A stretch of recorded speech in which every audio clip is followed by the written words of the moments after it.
I remember playing it the first time, and I was like, I was like, it sounds a bit weird. I realised I was playing it all in a minor key, and it's me. Yo, hello everyone. This is Chris from the StageLeft Podcast. Welcome. This episode we've got Abi Harding from AbiChan and the Zutons. And what a month it's been. We'll start with the end of the last episode with Gem from Oasis. It was his first interview in 5 years, and wow, the podcast totally blew up. It was the biggest episode in regards to listens and stuff like that. It got to number 2 in the iTunes charts, which was insane. Didn't quite get to number 1, but was kind of having a bit of a pop chart battle with Graham Norton's show, and we were eventually above Graham Norton's show. And we were second to a podcast called Song Explorer. But it did really well, the podcast, and had literally hundreds and hundreds of amazing comments. So thank you for all of those. It took so much time out of my day to kind of reply to as many of them as I could. So that was absolutely amazing. And a lot of people will know who listen to the podcast regularly. I have 2 other jobs away from this. This is something I do for love, to provide free educational content for young musicians going into the industry. And people can donate if they want to, and people did on the last episode. So this isn't everyone, but just a quick shout out to those who donated. So we had Derek in Nashville, Mark in London sent me some nice emails and stuff, and Yuka in Japan, who sent me an amazing email saying how much he was enjoying listening to from Japan. So do get in touch with us. It's lovely to hear those messages. So thank you for your contributions. That will go towards equipment, to these subscription fees that you have to pay so much for to host the podcast and stuff like that, and maybe to a bottle of wine while I'm editing the next podcast. So you can do that if you want to do that at the StageLeftPodcast.com on the website. So going up to Liverpool for this episode with Abi was absolutely astounding. She paused the interview halfway through to make a cup of tea, and she gave me 2 vinyl records, which were the first 2 Zutons albums, and signed them. And you can see the photos of those and from the interview on the StageLeft Podcast Instagram page, so go and have a look for those. But what a great interview. She talked really honestly about some kind of life-changing and life-shaping moments from her youth. She had a really bad car accident and broke her back, and she talks about how she felt that was going to impact the rest of her life and how she got over that adversity. She talks about writing on really, really great songs as well that many of us all know, and playing on those songs. And she's talking a lot about going from being kind of a side stage left kind of side member of the Zutons to now centre stage. She's right in the middle. She's the front person of AbiChan. But at such a good time that ended up going back 2 nights ago for a night out in Liverpool, because I said I've never been to Liverpool, and her and Jim Sharrock and guys from you had Boyan from the Zutons there as well. You had other members of Lightning Seeds and a few other people as well. It was a fucking banging night. It was absolutely brilliant. Sitting up till 5 o'clock. I remember at one point, this poor guy I realised he'd written bass on one of my favourite songs ever called Science of Silence by Richard Ashcroft, and this guy called Martin, really top bloke, I made him watch this performance back of this song that I love so much, and he couldn't kind of remember it, and he showed a real active interest in the podcast, and he's going to come on, so he's going to be a future guest, and he's played with Arthur Lee, he's played with the Lightning Seeds, and played a lot with Richard Ashcroft as well, in the studio too, and on records that ended up being sung over by Brian Wilson and stuff like that. So he's going to come on the podcast, and showed a real active interest, so much so that he started formulating some questions that he wanted me to ask Wolfgang Fleur from Kraftwerk, who I'm meeting on Friday for an upcoming episode. So that was really cool. So he'll be on. Just quickly go back to the Gem episode. Just remember this. Gem sent me an amazing email afterwards saying that he'd had messages himself from friends saying how much they'd enjoyed the episode, and the kind of the love from all the fans, if you like, had really filtered through. And he said this great story that the night before they had played in Buenos Aires at Argentina Stadium, and football stadium, and they played their set, and U2 were due on, but Argentina had a really, really important away game that they had to win by a certain amount of goals to go through to the World Cup, and they went 1-0 down in the first couple of minutes. And they showed this on the big screen between the two concerts, between Noel's set and between U2's set. And yeah, thankfully Messi turned it on. I think he got a hat-trick, and they got through, and the place was just absolutely going crazy. And again was kind of relieved that they didn't lose, otherwise there might have been a riot. But yeah, so again, really enjoyed the episode, and which was really nice, and he really enjoyed the feedback, which is cool. Yeah, so the podcast also was featured in The Independent, which is now inews.co.uk last week, which is really good. So there's a feature on Ricky Gervais's new podcast, and they did a little kind of piece on us. And just a quick few thank yous before we start to Andrew Velzian for his support continually, writing all the kind of spiel that we have underneath each episode that you see, and to John from Arm Your Ears, who is invaluable when it comes to kind of editing and stuff like that, so he's doing a great job on that, and to Andy Phelan for doing all the edits on the YouTube channel and running the YouTube channel. Upcoming episodes, John Watt from the 1975, who we had on before, went out with him a week ago or so, and he'd like to come on again, and he's got this idea that we should do one whilst like drunk, basically drunk versions of the StageLeft podcast, and we record, because we end up getting a bit off our faces and recording some of it, and some of it was really, really good, and we're going to try and use it. So he's listening back to it now and seeing what the bits we could use, so he may well be coming on again. We also are going to do a special with a band called Goldheart Assembly, who are just splitting up now. They're playing their final ever concert, and so we're going to do kind of like a special episode where we kind of document with the two main guys from that band their kind of career and that kind of thing. So that's what's coming up, and Wolfgang Fleur from Kraftwerk as mentioned. So again, thank you to Abi, thank you to Jim, thank you to everyone who's been behind this particular episode. It's a great episode. Thank you to Liverpool, and this is Abi Harding from the Zutons and AbiChan.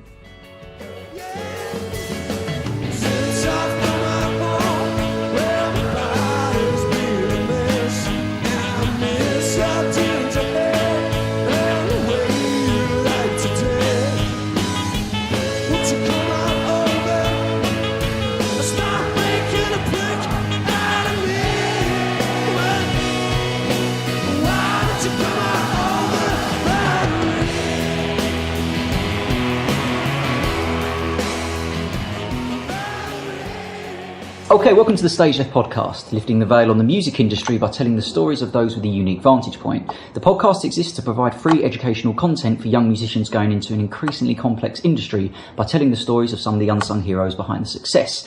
Today we're joined by Abi Harding, former saxophonist with the Zutons, and now the soulful voice and songwriter in AbiChan, who in her time as a professional musician has had incredible experiences playing the likes of Glastonbury and supporting the likes of Sir Paul McCartney, R.E.M., Red Hot Chili Peppers, and even opened up to what was to be James Brown's final ever concert. Today we'll be discussing all those experiences and detailing Abi's venture from StageRight in the Zutons to centre stage fronting her own band, AbiChan, whose single Whispers is out now and is a bona fide fucking tune, so go out and check it. And we'll be discussing what it was like being central to Liverpool's music scene in the 2000s and what it was like playing three lines with the Lightning Seeds. So it's a pleasure to say that our guest today on the StageLeft Podcast is none other than Abi Harding. Thanks for joining us today, Abi. How's it going? Thanks for having me. Yeah, I'm good. I'm very good, thanks. Good stuff. So it's been an interesting year so far. Your first gigs with the new band and the release of Whispers. Talk us through how it's been. It's been really good. It's been it's really exciting a lot of the time, but also slow in parts, I guess. Like the beginning of the year, we were getting ready to. Just after I wrote Whispers and this other tune that we recorded that didn't come out, we spent time getting it, me and my bass and drums player, spent the first 2 months getting the sound we wanted with the electric drum kit as well as a real kit in the room, and then I knew I was going to record Whispers, and that was definitely going to be one of them, and then this other one, and then went in March to do it. So that was all the beginning of the year just went so fast, and it was that exciting, and I just wanted to get it out just more than anything. There was no big plan, and people kept saying, oh, you're just going to shoot yourself in the foot, you're just going to whack something out, and what else have you got? And I'm like, well, I've got loads, but I just want to do it to prove to myself that I can, and it's something that I want to do, and I know I can do it. And I just loved it. I loved being in the studio more than ever. I loved doing that first gig. I was so nervous. Really? Oh my God, yeah. I was I just came out and was quite surprised about how many people were there. What was the root cause of those nerves? Because I was fronting it. I had nothing to hide behind. I didn't have a saxophone. I had no like I didn't know what to do with my hands, like I didn't know where to look, like because I could, you know people in the crowd, and just more than anything, like forgetting stuff or anything that like I used to do loads of like acting and dancing when I was younger, and whenever we'd do a play and I had like a spoken part, I used to have this dream for a week before, more, and I'd get to the wings and I I'd walk on and I wouldn't have learned any of my lines, and I just wouldn't have, and it was like that. I was having this dream where I'd get up and I didn't know any of my lyrics, and I was freaking out. I'd wake up sweating, and I love singing so much. It makes me feel so good. I just wanted to do the best I could and not make a fool of myself, I guess. And it was boss as soon, like it went over so quick, and I just wanted to do it again as soon as I'd done it. So then it was like, right, we've got to get back in the studio. Let's get this other one down that we didn't quite finish or something the first, because we only had 2 days. We did the Whispers in one, and then we did this other one the next day. That first gig that you mentioned, what did you do to get over those nerves? Or you said you were worried about not standing behind your saxophones, you felt perhaps a bit exposed, with your hands, that kind of thing, and worrying about the lyrics. Did you do anything to kind of mitigate those risks? Did you put the lyrics on stage, or did you just just practice? Just practice. And then like make sure I wasn't drinking or smoking like a week before. And how did it go? What was the feedback like? Was it from the gig? Yeah, I was boss. Yeah, it was really good. I mean, there was quite a lot of friends and family there, and then I've been asked to do quite a few more, but I don't want to just go out and do like a shitload of gigs and because it's not like I'm a new band who's 21. I'm a bit older. I've been in a band. I want to put out stuff, and then I'd love to get like beginning of next year. I'd love to get like a support tour, or like Marchish sometimes, something like that. Cool. And just do a little tour like that, not just go out and do as many gigs as I can in Liverpool, because I don't think that's necessary. And the material you were doing at those gigs, was it all new songs that you'd just written? Was it a set of all new stuff? Were you playing any covers? We did one cover. It's a Doc Pomus tune. I just watched this Doc Pomus documentary, and it just like, I've always loved like the Drifters and the Coasters and all that kind of stuff. It was like this little 2-minute tune that we put in at the end. So some of the tunes I'd had for like, I think the oldest tune was probably like a year old or something like that. Oh right, okay, so it's all pretty fresh stuff. Yeah, and then a few of them were like, well, Whispers was just written a few months before. This other one called Let's Stay Together. And the others were like a little bit older than that. But yeah, all pretty new stuff. So what you said to me before we started recording, you've been recording where we are at the moment and you're writing at the moment. What's influencing you from a creative aspect at the moment? Where are you getting your inspiration from? Anyway, it's like, it's always different. Like, obviously the music that you're listening to will go in you subconsciously as well, but like, and music that you've loved for years, like Carole King songs, like a massive influence. The Beach Boys, they were probably a massive influence, but not that I don't really listen to the Beach Boys anymore, but I know when I got into them, that went in a lot. Like Neil Young, the Beatles, obviously, Sly and Family Stone, like that's my favourite band. They have a massive influence on me. Take your time to work it out. That's what they say. You gotta speak before you shout. Watch yourself, don't give it all away. Hey, hide your whisper.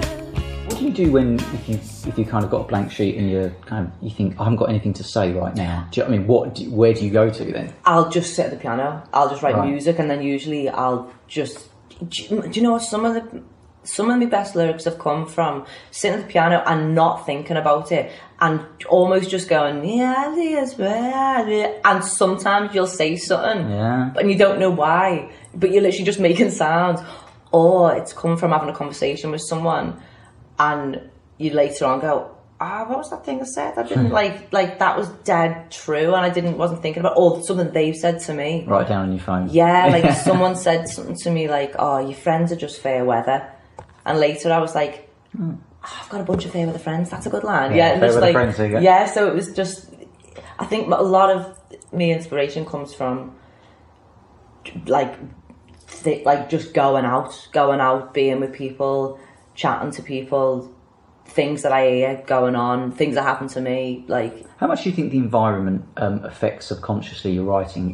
So we're in Liverpool at the moment, but I know you recorded a Zutons album in LA, is that right? Yeah. Like, is you it, can is that kind a of bit of a hear myth? that. You can hear that. So I think a little bit, yeah. Yeah, so that's not a myth. So it's like, I wonder how that record would have sounded if you'd recorded it in London or in Liverpool or somewhere else. Like, how does the environment actually affect you? Well, I think because the guys who were working with us were American as well, even though we were in California and it was in LA and it was sunny and all that. But I think, you know, it was very produced and like, it was a Bosch studio, but the songs were already written. So it wasn't like we wrote the songs in California. I'm trying to think of any word. No, they were all written back at home. So it's more the producers. Yeah, really. But the sound of it, kind of, the songs still sound like Scouse because we're all Scousers and Dave's a Scouser and they sound like Dave's songs. So, but I think it does a bit, the environment does have a bit of a... Dave always, like, he didn't really like the sun in LA, he didn't really like the heat that much, and he loves being in the cold, and he's like, I remember him saying in LA, I just want to get back to the grey. Like, I love the grey. And I was like, what? I was like, I love it here. I was the only one who like cried when we left because I love the sun. But yeah, I think it does have a bit of a effect on the sound. Being a saxophonist in the Zutons and now obviously songwriter, kind of been lead front person in this particular band that you started up, do you feel obliged to put a saxophone into records now because you're known as a saxophonist? No, I try not to. Right. A bit, like, but that's what I was thinking. I was like, I shouldn't. I was like, oh, it's like too gimmicky. Like, I imagined like standing at the front and singing and then just being like whipping the sax around and blasting a solo. Like, I'm not doing that. So do you play that a lot? Do you play the sax live as well as sing? No, I haven't yet. But there are sax solos on some of them, right? Yeah, well, the riff and whispers is sax, yeah. But I think in sax a lot, so like, if I ever come up with ideas, it's usually, I hear it on the sax. Or, do you know what? I've started to hear it on like, keyboardy synths because I'm using a lot of that at the minute, but usually I'll put it on the sax and then go, oh, that'll be suited better for that, because like when I first joined the Zutons, I used to listen to a few saxophone players, but like say for instance Charlie Parker, like that jazz bird guy, I put him on and I'd just be like, I don't know what he's doing, I don't understand it. Like I can appreciate it and I can think that's amazing, but I can't play it. Like so I'd put on like the Doors and I'd learn Bobby Green's solos. You know what I mean? That's because I could hear it was a melodic line. I could hear, if I can sing it, I can play it. Do you know what you want? If I start, I ain't never gonna stop. Falling deep, I'm addicted to this love.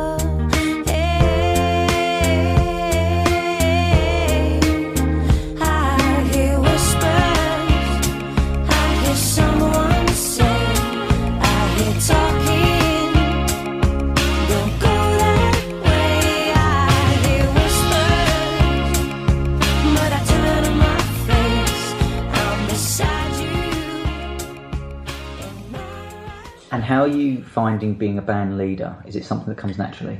I love loads of it. Like I do, it's boss being able to hear your ideas and have like, just ask people to do what you can hear in your head and then hearing it back. But when it doesn't work and you don't have another idea and you kind of hand it over and you don't like their idea, that's when it's like a bit, I suppose you're like, you know, well maybe a little bit less like that, but you don't know how to, so you kind of just, I find that hard to like deliver that feedback. Yeah, because you don't want to be negative and you don't want to stunt someone kind of thing, but you want your song to be good, so you kind of have to be a little bit. So how do you do it?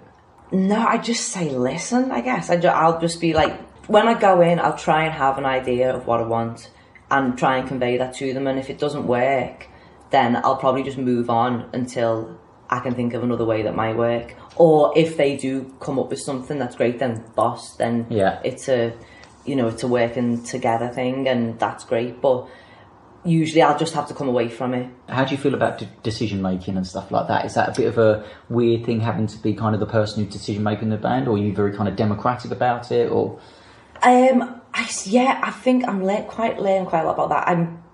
I am quite democratic, but then usually go, shouldn't have been so democratic. Or go, let's be democratic, everyone say what you think. It depends, like sometimes I'll have a real clear idea and I'll know exactly what I want, and someone will say, but nah, why don't you just shorten that or lengthen that? And I'm like, nah, that's the way it is. I'll always ask them what they think, like, because I just will. I think it's nice to be inclusive of people, and it's nice when you feel like you're a unit. It's not just me going, do that. Yeah. Like, I'll go, do this beat, do whatever you want into the chord. You know what I mean? Like, I'll give them an idea, like, start, okay, I've got this bass line, and then take it where you want it kind of thing. But this is the idea. In that area around decision making, have you learned anything from the Zutons time? Because when we had Russ on, he said that it's quite a stark difference having Noel Gallagher as like the kind of lead of his band, because the Zutons was more kind of everybody making decisions together, I think, and didn't have quite the same kind of, I'm not calling Noel a dictator, but, you know, like, do you know what I mean? That really kind of like strong decision maker, the boss. He calls himself the chief, right? So, like, how does your setup at the moment in your band compare to the Zutons when it comes to that kind of stuff? I'll bring the song in, like Dave would bring the song in, and we'll bash it around a bit.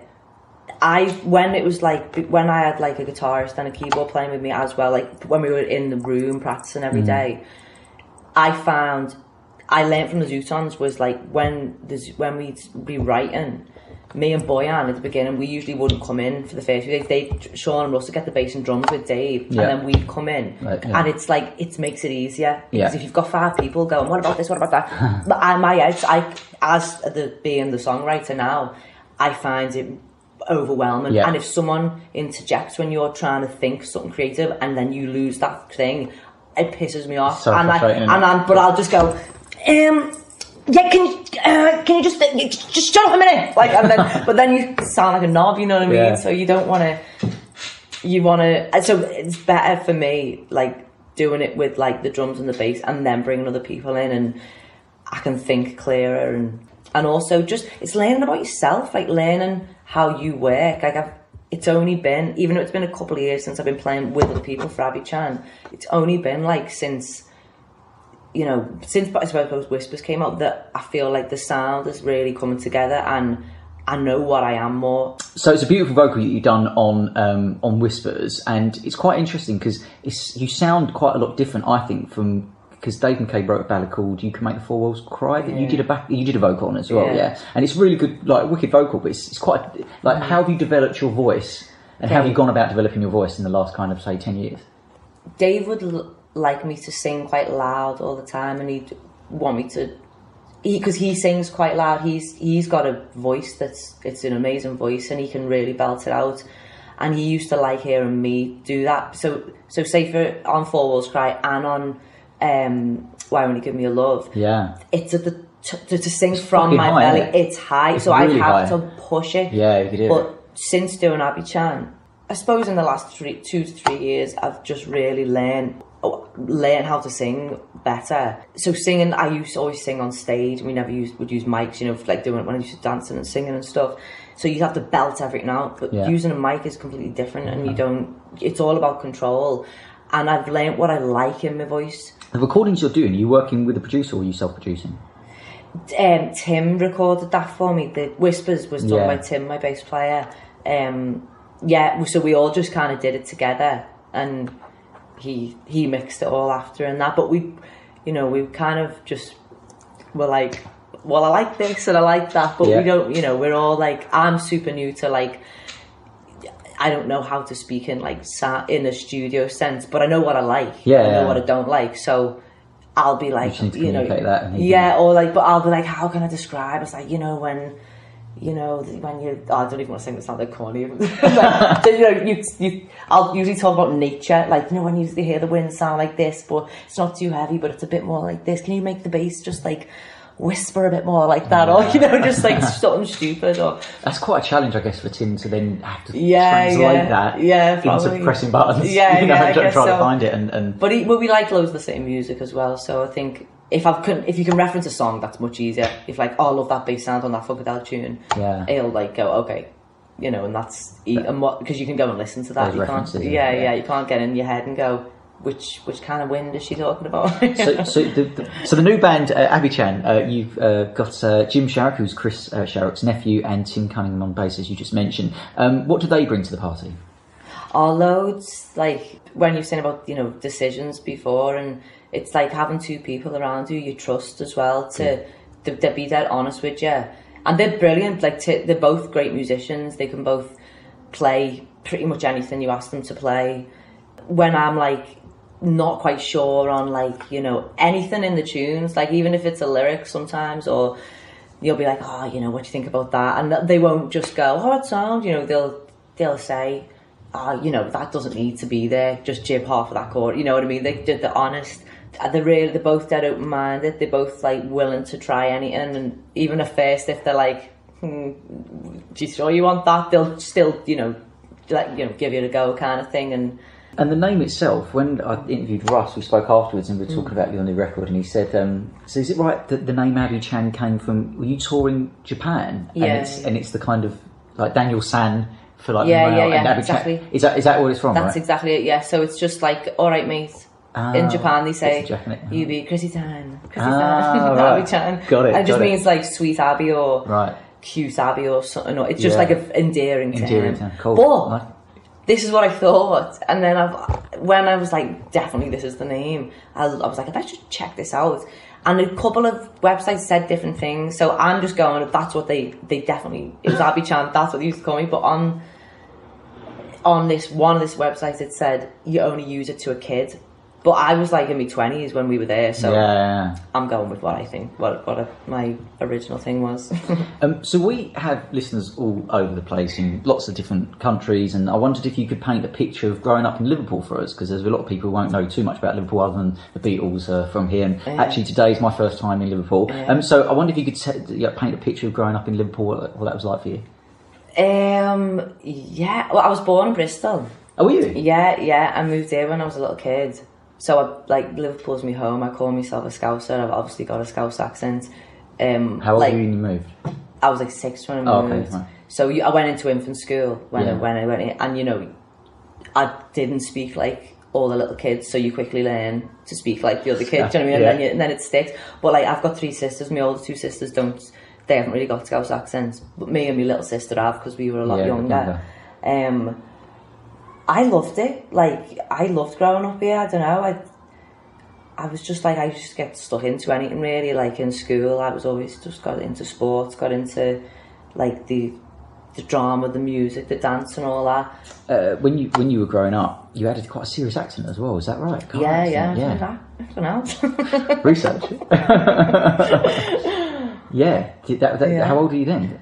I turned 15 when I was in hospital. You broke your back, is that right? Yeah, broke my back in a car crash. Yeah, it was full on. Do you know what? That was one of my best mates. Mum was asking me about it the other day, and she's quite sick, and she was saying, she was like, how did it affect you and all that? And I was like, do you know what? I just didn't let it. Like, it could have. Looking back, I could have like really let it, but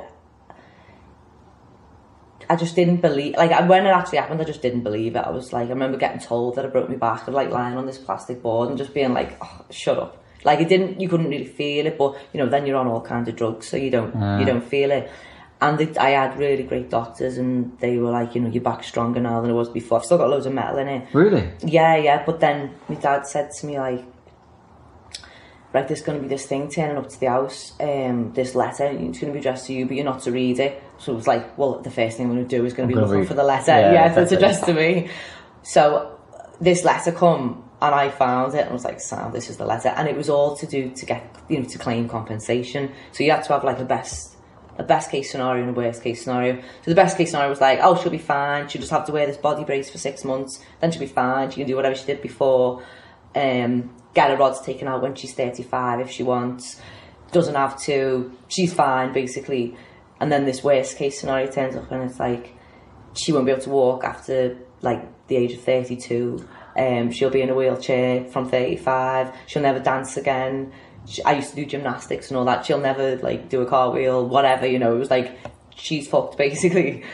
And I remember reading it, just going like, whoa, what the fuck? Like, no way, couldn't believe it, put it back in my dad, but I was crying and my dad found me and I was like, I read the letter and he was like, I told you not to read. I was like, I know, but what the, you know what I mean? And he went, well, it's just to get you more money, basically.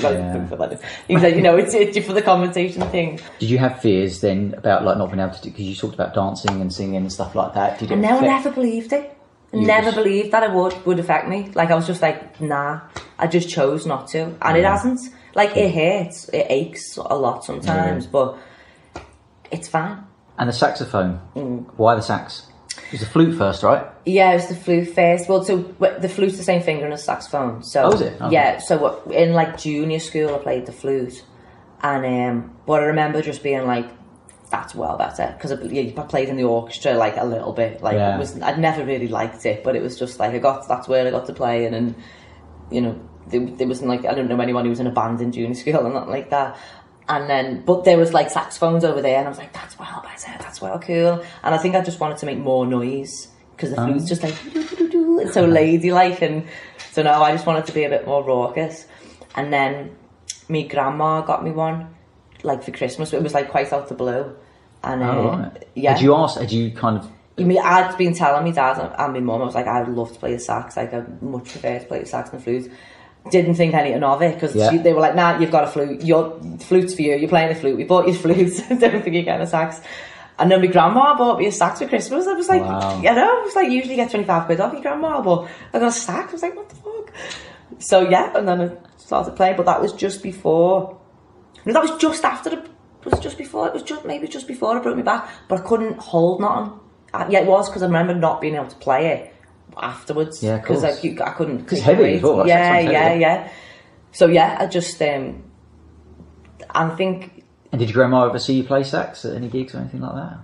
No, me other nana did, but no, my grandma, she never got to see that. No, she heard me play when I was learning, and I think everyone didn't like that. Put the fingers in their ears. And were you reading music? So did you have to teach yourself? Music? You know what? You need to practice it to keep it up. Like, I could, if you put a sheet of music, I'd go A, C, B, and I'd work it out, but I'd play it really slow. It wasn't until I joined the Zutons where that's when I proper learned. So when you were learning it, did you get a teacher to teach you? Yeah, so you got... Yeah, just by my mum's. There was this fella around the corner. He'd just say, what do you want to play? And I'll go, Beatles. So he'd go, yeah, it's a Beatles tune. But you just learn the melody. So the vocal melody. So you'd just be like learning to read music. But then it wasn't until like he said to me, you just need to join a band. You know, I had a few years, and he was like, if you want to get any better, or you want to learn to like improvise, I can show you, and like we can make a little tape, and you can be like a solo in the middle. But the first time he did that, I remember just being like, what? Yeah. What do you mean? And I was like, well, what am I meant to play? And he was like, just make it up. And I was like, okay. And I remember getting dead nervous and being like, it's coming. But now I'd be like, oh God, how do you read that again? No, I'm much more... So you're much more feel now. And Yeah. And that's how, like you were saying, asked me about the tenor before. Could you? Yeah. So I've always played the alto, so I know what I'm playing on the alto, but I don't actually. I could work it out what I'm playing, but I couldn't be like, oh, this is a B, this is an A. But I can on the alto. I can go. I know that it's 7 semitones away, so I'll go, okay, this is an A. But I've never properly gone. Like, it's never gone in properly on the tenor, so I'll do it all by ear. So I'll just go, okay, you know what I mean? And I don't really know theoretical. Well, the devil's standing tall on the top of the hill, pointing down his fork and betraying your will. You gotta make decisions, whether old or new. Then God comes from the heavens and he's saying to you,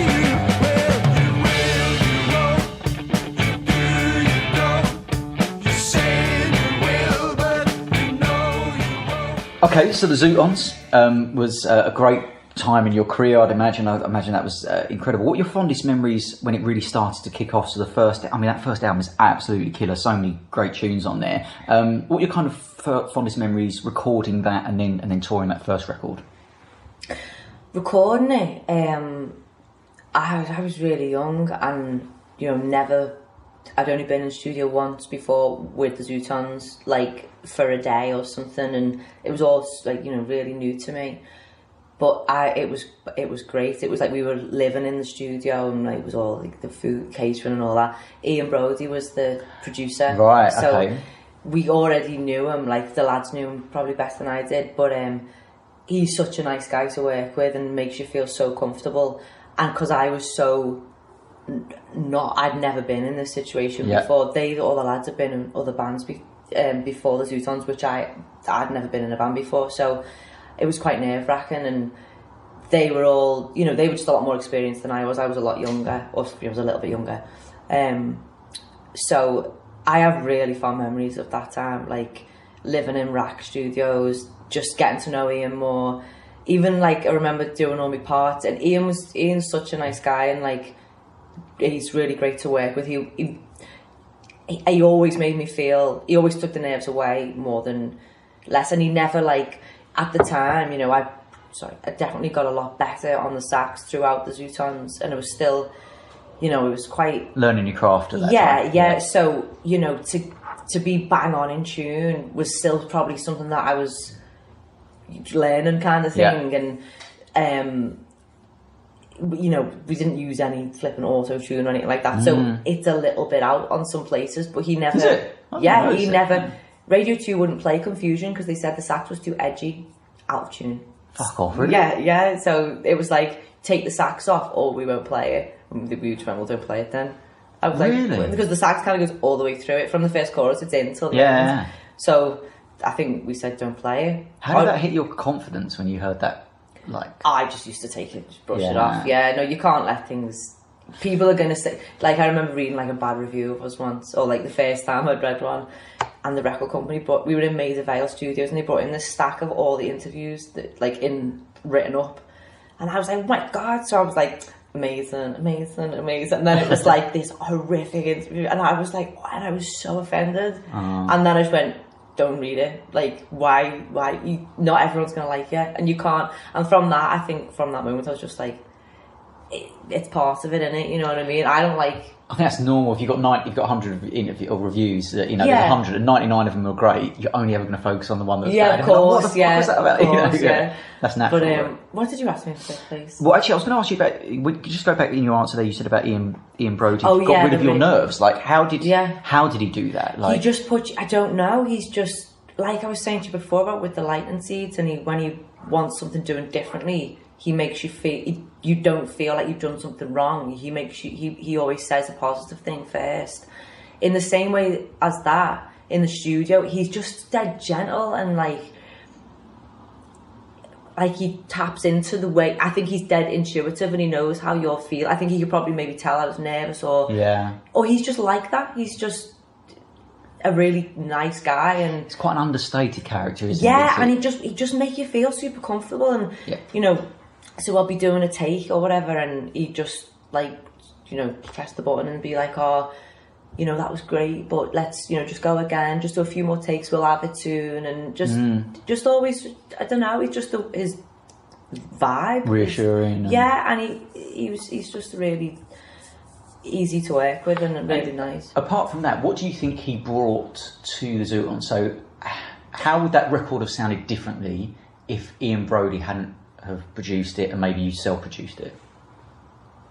I have no idea. I know that he went into the songs more than I think other producers do.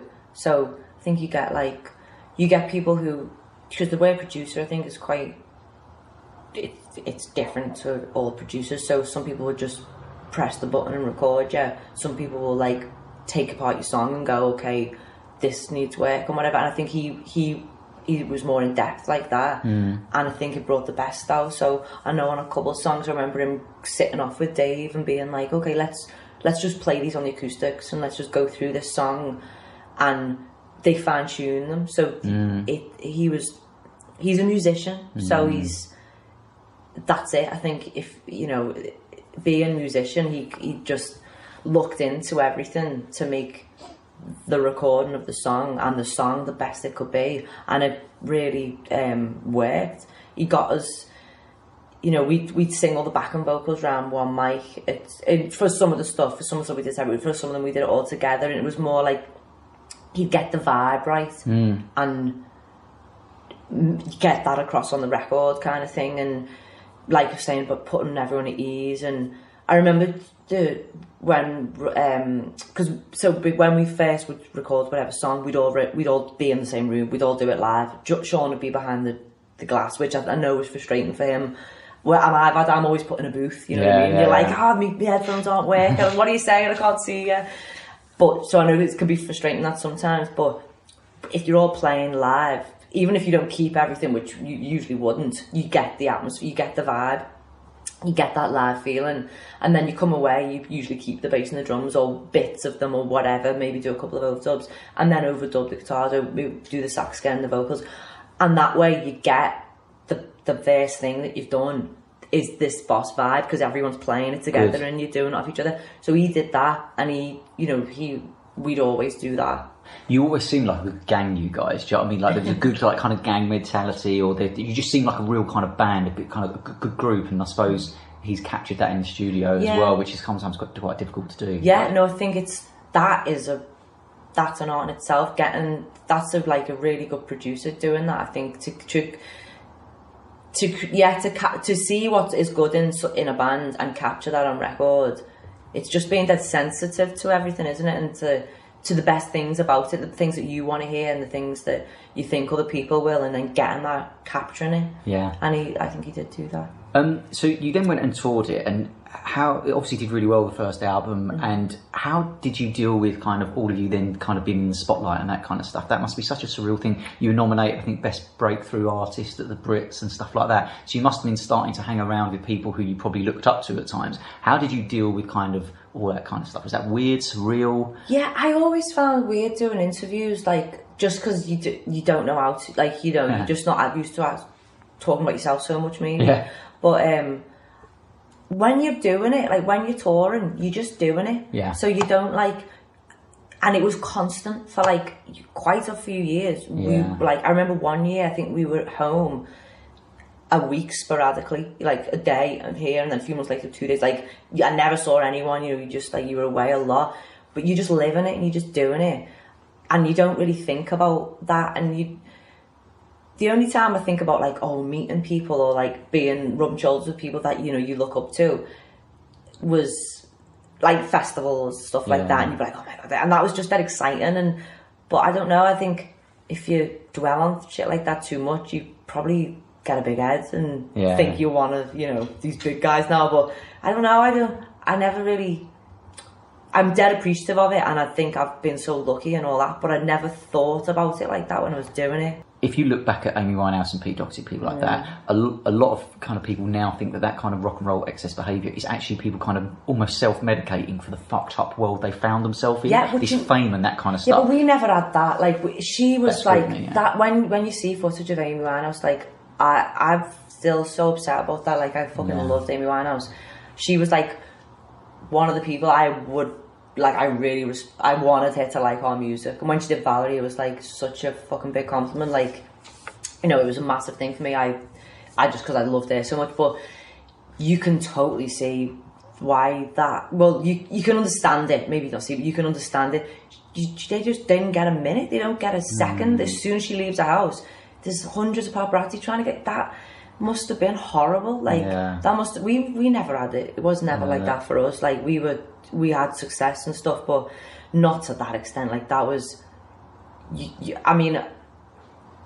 she's just hounded. Just people trying to trip her up all the way. How would you know who to trust? People trying to have you off all the time. It's so sad. What happened to her, and we were never that level. With the success of the first album, you then went into the studio to record the second album. The second album is just as killer, absolutely full of great tunes. Do you think there was a pressure that you didn't realise when kind of subconsciously writing from a creative point of view, if you've kind of already sold X amount of records and that kind of thing? Was there a pressure you felt going into the second record to be let's not fuck this up or anything like that? How did you approach that? Did you feel?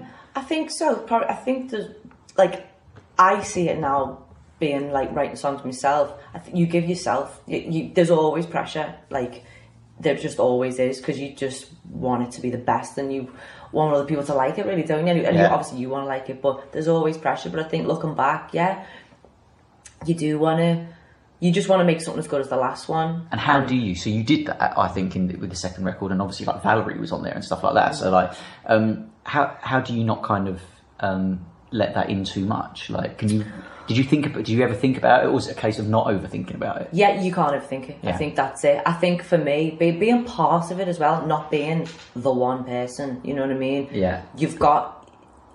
It's great to have other people around you who are in on it with you, you know, and you're not just on your own going, is this any good? You know what I mean? Like, there's 5 of you going, this is fucking boss, and we know it. Like, I never doubted how boss we were. Like, I knew we were boss. Like, I always thought we were the best. Not to be big-headed, but I did. I thought we were brilliant.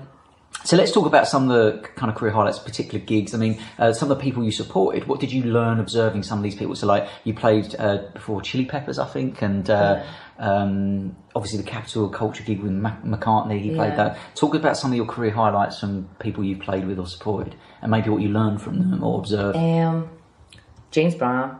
That was like watching him sound check was like better than the gig almost. Like, he's just everything about him, like his style, the way he moved, the way he walked, the way he spoke, just everything was just like, you just couldn't stop watching. Like, I remember being outside having a ciggy or something, and this car comes in, it was the back of the roundhouse, and it was like, oh my god, he's here, oh my god, it's James Brown, and he gets out the car with like his security, and like, you know, he's always got like 2 guards kind of with him. And he had on this like chocolate brown suit, like cut so perfect for him. And then when he walked past it, like the back of it had like pleats in it. It was stunning. And then the way he ran the sound check, like, he's James Brown, you know, he's obviously the boss, but he had Max Beasley playing piano for him. But the way he was just, it wasn't as harsh, I think, maybe because he was a bit older. He wasn't as harsh as I thought he was going to be, but he was just a master, like. In what way? So what would a musician observing that learn specifically? He just knew everything that was going on. He knew, like, to get the right sound that he wanted on stage? To get exactly what he wanted, the right feel, the right sound, whatever it was. He'd stop when... I remember watching that This Is It, Michael Jackson, and he had that as well. I was like, this is like the way James Brown was. And he'd hear something that you wouldn't have heard, and he'd be like, stop. Okay, but then Michael Jackson would be like, okay, can you just run that one more time? He said it so nice. Would be like, I mean this with LOVE, with love. That's what he didn't want to hurt anyone's feelings. But was James Brown like that, or was he like, no, stop? No, but he wasn't so harsh. I don't remember him as harsh, but he was just in control. I don't know, like, I don't know if I learned anything off him, but I just remember being in awe of him, like, completely, but then being gutted that I didn't get to meet him, like walking past him being like, hi. You had to call him Mr. Brown, you weren't allowed to call him James Brown. Who told you that? His manager. So this manager guy, I forget his name, this big guy, he was like, you only call him Mr. Brown, he's not James Brown or James, he's Mr. Brown. So, and then he was guarding the door. His dressing room was right next door to ours. I know you've heard this story, but mine's crap because Russ's and Sean's is so much better. And Sean and Russ had bought records for him to sign if we were going to meet him. We waited outside the door for like 20 minutes, and this manager was like, guys, you ain't getting in. You ain't getting in. And they were like, just wait. And I was like, so 20 minutes, I was like, guys, I'm getting off. Like, I'm just going to go and get a butty or whatever. Got off. And then apparently 2 minutes later, the manager got off. So Sean and Russ just walked in, and they, what happened there. So I just missed out on that. Alan Toussaint, he was like, wow. I went to see him. Did you? Yeah, in the Philharmonic Hall, and he was like, he was amazing. Like, he did it in 2 hours. He came on first, and he just played the piano for like an hour, and he'd be playing, like, he's got this tune called Southern Nights, I don't know if you know it, and it's all about his grandma and the way they'd sit on the porch, and when he was talking through this, he's playing the riff in the song, and it's like this dead pretty piano line, and he's telling you about his grandma sitting on the porch, and then he goes into the song, and the way he can tell a story about the song he's about to sing, which is the story kind of thing, and then he goes into it. Nice. I'm just in floods, like crying out, and he's like the most gentle man, like, just, I don't know, like, there's no arrogance, there's no, like, Mick Jagger about him. Like, that's great in another way, but like, he was just the most softest, kindest man, gentleman, and the way you just saw that, the way he played his music, the way he spoke down the mic. And the second half, he had the Preservation Royal Society come on, and it was all right, but you just wanted to see him. But he come on in like this linen suit with like socks and sandals, and he's just coming, he just walks in slow, you know, there's no rush. I suppose it's like quite like what this story is telling. Everything was like a slowed down version of life, and the way he used to sit on the porch with his grandma, and the night used to come on, kind of thing, and or whatever you say, you know, it would go dark or whatever. So I don't know, like, learning to be yourself, I guess, is the biggest thing. Yeah. Like, you see on other people, and when you see it's not fake, like you see, and obviously you can take on like a confidence or whatever, because you can't go on like a little timid or anything like that, but being confident, but being yourself and not worrying about trying to be something just trying not to be something you're not. And the only way you're gonna, I think, do your best and get across to people is by being yourself. And then some people don't like it, but that's fine. But I think that's the best way you can do it, is be the best version of you, because otherwise it's just fake, you know. Tell you who actually, Flea, he was boss, so they were just about, it must have been like 20 minutes before they went on, and we were like, there's Flea, and he was just jogging up and down with his mad like catsuit on, with his hoodie on over the top and that, and he was so sound, and he was just, you could just tell he was just himself, and he, obviously they've toured for years and years, and he knows exactly what he's doing, but he was prepping. So he's talking to us, but he's like that, and he's just jogging on the spot, like boxing. He's talking about all the jazz he's into, but he's prepping, you know, he's getting in the mindset, at the same time as being this sound fella who's having a laugh with you. Yeah. And then me and Russ, I think it was just me and Russ, went and watched him on stage, and we were just blown away. And he mentioned you guys, is that right? Yeah, he said something down the mic. I met these guys in the Zutons. Yeah. But what a guy. It's just like when you meet people like that, you just think, oh, you know, you can just see like they're just being them, and it's boss. They're just comfortable in their own skin and not trying to be nothing else. And you just showed me a photo of when Ringo came down to the studio, which is amazing. You had a Beatle come and he listened to some stuff that you've been recording. Yeah. Well, how did that feel? I was made up, because when he come in, we hadn't put the sax on. I think it was Little Red Door. There isn't sax on that. What was it? Don't Get Caught or something. There's no sax on that either. See if you want to have a look. No, it was Little Red Door. No, I think it was, anyway, whatever it was. There was no sax, and he was like, where's the sax, man? There's no sax on this one. And I was like that. And then we got pictures outside, and he was like, I want to stand by the girl. Oh, did he? My name's Abi. So no, it was dead sound, but I remember waiting, and all day George and Bruce was like, yeah, he might come down, he might not, we've asked them. And I was sitting out the front, just like in the sun, and he turned up in this like beat up old car, like really? This little white shitty car. Yeah, just pulled in. I remember thinking, I was like, yeah, it's probably not Ringo. And then he got out of the car, and I was like, fuck hell. I was like, oh yeah. And I like ran up to him, I was like, oh my god. Like, just, you know, you sound like an idiot, and you just go, you're speaking about this high. But yeah, it was boss, and he and why was he there? Like, what was it, just to kind of give you feedback? Was it because because we were just a Scouse band? I think it was because he knew George, and George Rakulias, the producer. Okay. And George, we'd been down to his gig the week before. He'd had this gig at the House of Blues on the Sunset Strip, and we went down. We hadn't met him after, because it was all chocolate, I think. And then George had said to him, oh, I'm producing the Zutons at Sunset. And he went, oh, I might come down next week, because he knew we were from Liverpool. And he did. Oh, nice. And he come down, and we were like, do you want a drink? And he was like, I'll take nothing unless you've got a green tea. So we got him a green tea, and then he only drank a bit, and we left it in the cupboard, and it went mouldy, and no one was allowed to touch it. It was like the shrine to Ringo, don't touch the cupboard. But he was dead sound. He sat off for a bit, and then he just got off. Yeah, he was lovely. So that third album, I think Russ told me that you had to release the album a lot quicker than you intended to. Like, it had to be rush released before like an April, because for some reason Sony wanted to put it out earlier. Did it feel like a rushed release, or? No, I don't know. I was going to say at the end of the time we were there maybe was some kind of rush, but I don't know. I actually don't know. I don't remember that. And I mean, you released that album and you toured it, I think, but you didn't really have a big kind of send off or final gig before you guys disbanded. Is that right? Is it kind of petered out and you said, "Oh, we'll see, we'll get together in a few years." Yeah. And do you regret the way that kind of finished? No, because I think if you split up, because we didn't it was never like the Zutons have split up. It was just like, oh, we're doing something else. So there's always it's open, isn't it? You know what I mean, for something else to happen again. Not that it's not, if you obviously bands reform, but. How did you feel at that time when you realised that the Zutons were kind of bookending that bit there? And what was your first emotion?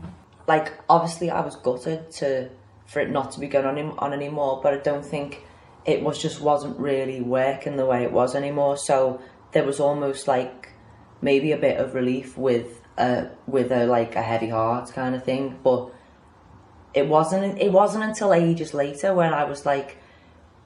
I really realised, and I was like, oh, that's not happening. Like, not that you think it's going to happen again, but I don't know, you've just been living this life for like 10 years, and then even though it stops, your head hasn't stopped or something. Like, it didn't upset me until quite a long time later that we weren't doing it anymore. Yeah. And then I was like really gutted, like, and like, what, you know, because I thought we were such a good band.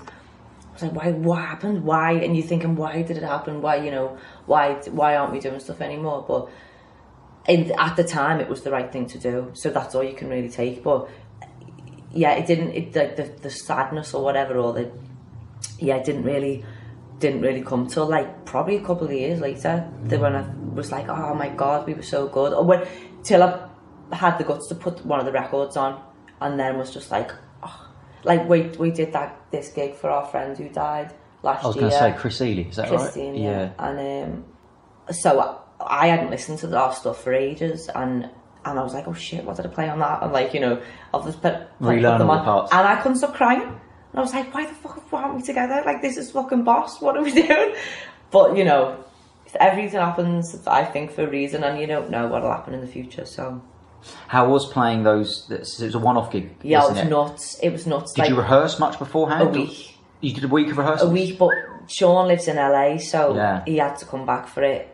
The relationships in the band are different from what they were. Yeah. Like, it was weird. It was dead weird. But for me personally, it was really odd. I think it was weird for everyone, but it was so emotional. But Christian was like one of our best friends, and so it was all that was around it, and you know, we wanted it to be like a celebration for him, but you know, it was just a really sad time as well for all of us. He was like, you know, I loved Christian a lot, and Russ was we were all really good mates with him, so it was, you know, it was the boss thing that we could do, because he's, you know, he left his son behind and stuff like that, so it was nice for him to come and celebrate, you know, his dad's life or whatever, but that was the purpose for it, kind of thing. So it was, but thinking about the gig, it was mad, like, because it's just one, and you're like, we're not doing this again tomorrow, this is all we've got, so you're like, you want to get in your groove dead quick, because you only got like an hour to play, and it was amazing, but it just went so quick, and my heart was like over here, up here somewhere, during most of it. I remembered, I loved it, but I don't really remember it, like, I do and I don't. It was just like weird, like, but boss. An amazing tribute. So what a great thing that you did there. Yeah. Cool. And so since then also you started playing with the Lightning Seeds. Yeah. Played the keyboards in them as well. So you keyboardist, pianist. Well, that's how I write on the piano. Right. Like, but I'm not a keyboardist. I can play chords and I can write a song. Yeah. So, but it's been good playing with Ian, because I've probably learned quite a bit. Like, because I don't just play like the chords. I'll have to play like little riffs and stuff. Yeah. So it's probably taught me a few things without like actually realising that. And because you play some lovely... So, Lightning Seed, great band. Actually, the third single I ever bought was Sugarcoated House. Third single I ever bought. And great band, amazing songwriting in Broudie, but quite an understated character, as you kind of mentioned earlier.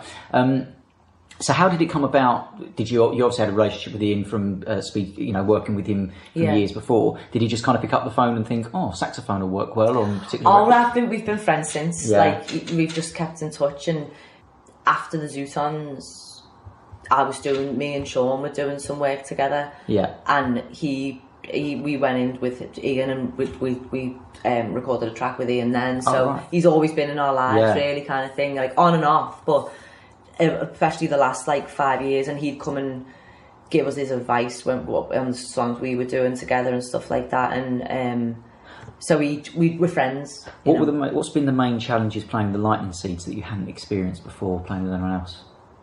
Having to sit down. I don't know. But did you ever play keyboards in playing the keyboards? Yeah, I was going to say. Sorry, playing the keyboards. I remember the first gig. Oh my god, Jimmy was playing the drums as well. So we'd practiced like a week. I think we'd had a week of rehearsals, and I had never played keyboard.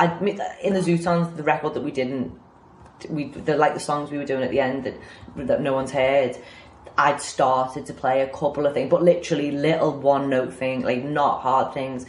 So I was having to learn like all these tunes and like never playing things. And like, you know, there's only so much information you can retain. So we're sitting it's in Warrington, it is the first gig in this Golden Square. It's called this, like by the shopping centre. And I remember looking at Jimmy at the start of the first tune, just going, I don't know what the chord is. And I'm going, I think it's a C, is it a C minor or a C major? And like, I remember playing... Ian was like, said to me, okay, don't worry, but the only thing you can't really fuck up is the intro of like a rally because you're on your own. And I was like, yeah, it's fine.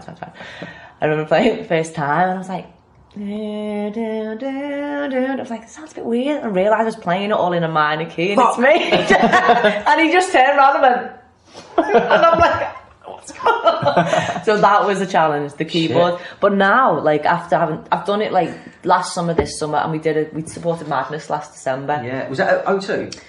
We played at the O2. Yeah. Was that Madness you were supporting? Yeah. So after now doing it for a while, it's I'm a lot more confident on it. But at the beginning, I wasn't. You're doing a good job on it, and I tell you what, the job you do on with the saxophone on Pure is just suits it so well. It's beautiful. Yeah, so and it looks like you're having a great time at those shows, and like you do 3 lines, which we've done it like once. Was that? Was the O2, I think. A couple of times, yeah. Ian doesn't like doing it. Yeah, I was going to say, I'm reluctant to do it, I imagine, but like, that's a song that means a lot to a lot of people. But I was like, even watching a recording just on YouTube of you guys playing it recently, and just like this like nostalgia dagger just hits me. Really? Massively. So I really do genuinely think that, like, for people who are listening in other countries, it was a song that was written for the England football team in 1996, and it was a great time in England at the time, and we sadly lost in the semi-finals, and that was kind of the song that kind of went alongside it, and so there's a lot of nostalgia in there. So he's quite an understated character, and sometimes seen as kind of, I guess in some ways that makes him a little bit underrated because he's going under the radar so often, but he's a real craftsman, isn't he, Ian, when it comes to songwriting? He's a really good songwriter. Yeah, he's great, he's brilliant, and he's writing new songs at the minute. Is he? Really good, yeah.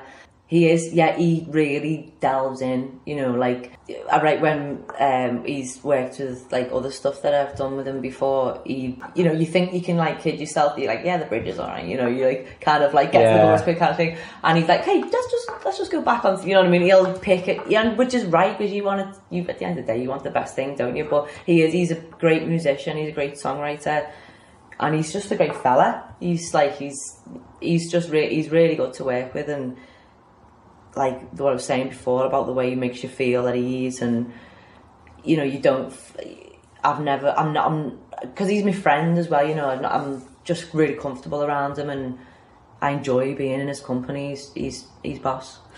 So a lot of the stuff you've done in your career, some of these highlights we're talking about, are things that a lot of young musicians would aspire to experience. How does that experience actually play out in comparison to what you thought it would be like growing up as kids? So when you wanted to be a musician and that kind of thing, is it the same? Is it everything you wanted it to be? Or is like there's touring pressures you don't see, so you're just like, oh, it's not quite what I thought it was going to be? How does that compare, the reality, to what you thought it might be? I never thought I'd be doing this when I was a kid. So I never thought about it. Yeah. I love touring. I never thought I'd be in a band when I was a kid. I never thought I'd be playing saxophone. I did think I'd be singing. Like, that is something I did think I'd do. And it filled every expectation. But I think that's just more the feeling of actually when you're doing it is I get the biggest thrill out of. Like, I love it. Like, there's nothing, you can just forget anything else that's going on in your head, in your mind.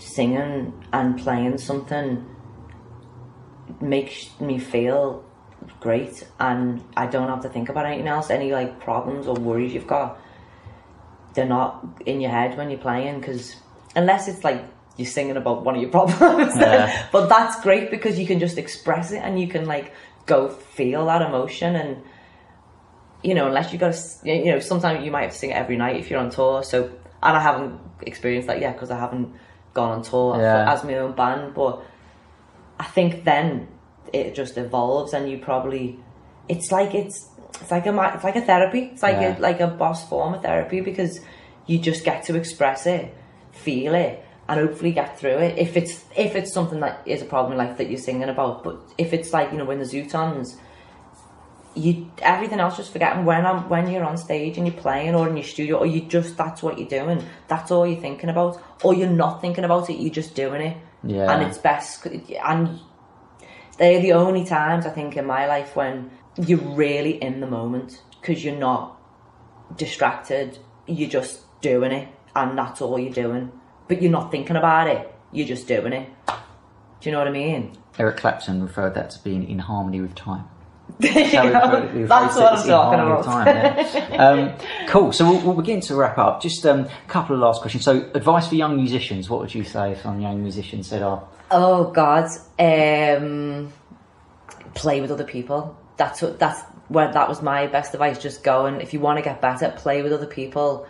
Just don't be open-minded to anything. Like, if you think you want something doing a certain way, or you want something to sound and someone else thinks it a different way, try both. Yeah. And then if you still think yours best sound, do that. But try anything, play with other people.